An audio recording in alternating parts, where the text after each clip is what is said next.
नमस्कार। आज की इस खास बातचीत में स्वागत है। हमारे पास भगवत गीता से जुड़े कुछ विचार हैं। गीता का ज्ञान तो देखिए हजारों साल पुराना है, शाश्वत माना जाता है। हाँ, बिल्कुल। पर ये बात मुझे हमेशा सोचने पर मजबूर करती है कि कैसे एक ही दिव्य सलाह, एक ही ज्ञान किसी के लिए तो जीवन बदल देता है और किसी पर कुछ असर ही नहीं होता। सही कहा। तो आज हम इसी गुत्थी को समझने की कोशिश करेंगे कि ज्ञान का असर देने वाले से ज्यादा लेने वाले पर, उसकी मानसिकता पर कैसे निर्भर करता है। ये बहुत ही गहरा सवाल है और हम यही देखेंगे कि कैसे कुरुक्षेत्र में कृष्ण के वही शब्द, वही दिव्य उपदेश अर्जुन के लिए तो मुक्ति का मार्ग बन गए, लेकिन वही शब्द जब धृतराष्ट्र तक पहुंचे संजय के जरिए तो उनके लिए उनका कोई मोल नहीं रहा। ज्ञान एक तरह से आईने जैसा है। वो सिर्फ बाहरी सच नहीं दिखाता, बल्कि जो देख रहा है उसके अंदर क्या है वो भी दिखा देता है। हाँ, ये दिलचस्प है। तो चलिए इसे खोलते हैं। शुरू करने के लिए बहुत संक्षेप में बताएं, भगवत गीता आखिर है क्या? गीता, देखिए, महाभारत महाकाव्य का एक बहुत महत्वपूर्ण हिस्सा है। ये भगवान कृष्ण और महान योद्धा अर्जुन के बीच युद्ध के मैदान में हुआ एक संवाद है।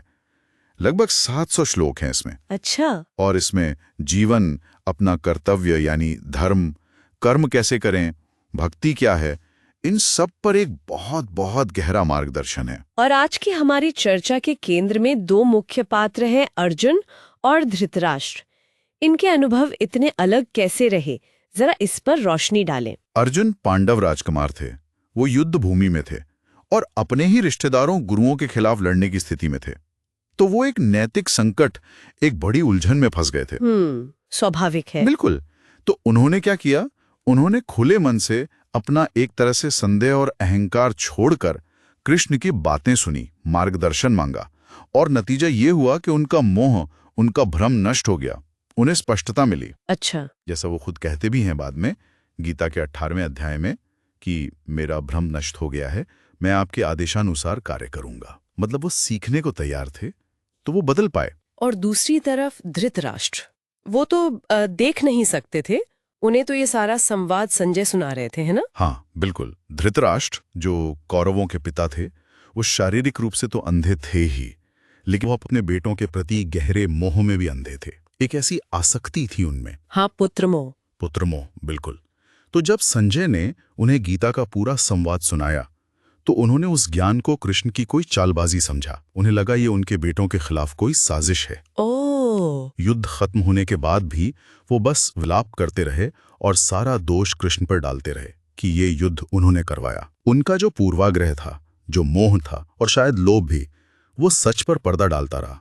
उन्होंने ज्ञान को एक तरह से अस्वीकार कर दिया। अर्जुन का बदलना और धृतराष्ट्र का वहीं अटके रहना, ये वाकई कमाल की बात है।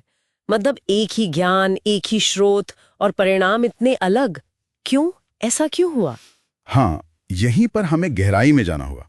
देखिए, उनकी समझ में इतना अंतर क्यों था, इसके पीछे उनकी जो अंदरूनी स्थिति थी वो मुख्य कारण है। मोटे तौर पर 3 बातें कह सकते हैं। अच्छा। पहला, नियत, इरादा क्या था। अर्जुन सचमुच जवाब खोज रहे थे, अपने संकट का हल खोज रहे थे।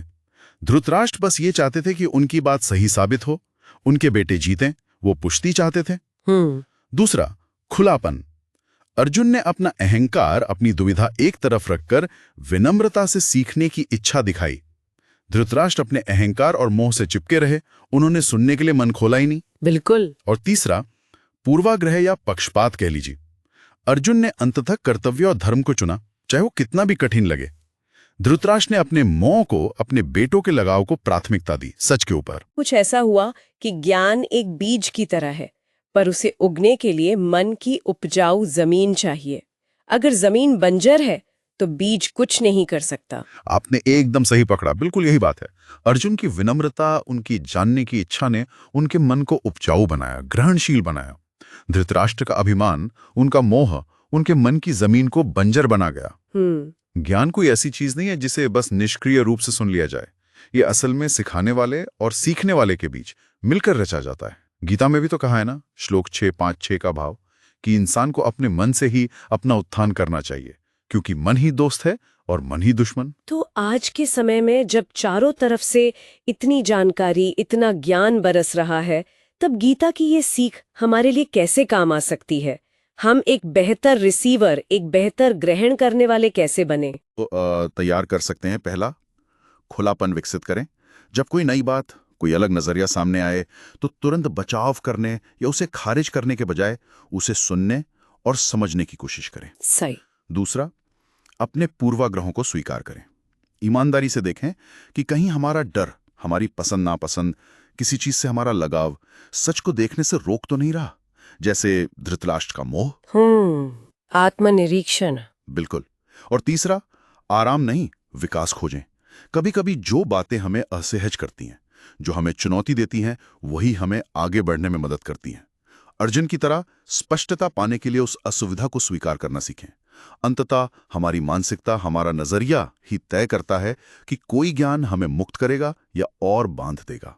तो संक्षिप्त में कहें तो भगवत गीता सिर्फ एक धार्मिक ग्रंथ नहीं है, ये जीवन में हमारे सीखने और संवाद करने के तरीके का एक शक्तिशाली रूपक है। हाँ, बिल्कुल। अर्जुन और धृतराष्ट्र हमें याद दिलाते हैं कि ज्ञान की असली शक्ति उसके दिए जाने में उतनी नहीं है जितनी उसे ग्रहण करने की हमारी अपनी तैयारी और इच्छा में है। संदेश तो मायने रखता ही है, पर ग्रहण करने वाले का दिल, उसका मन शायद उससे भी ज्यादा मायने रखता है। एकदम सही कहा। और जाते जाते श्रोताओं के लिए एक विचार छोड़ जाते हैं जो इन्हीं स्रोतों से जुड़ा है, पर शायद हमने सीधे तौर पर उस पर बात नहीं की।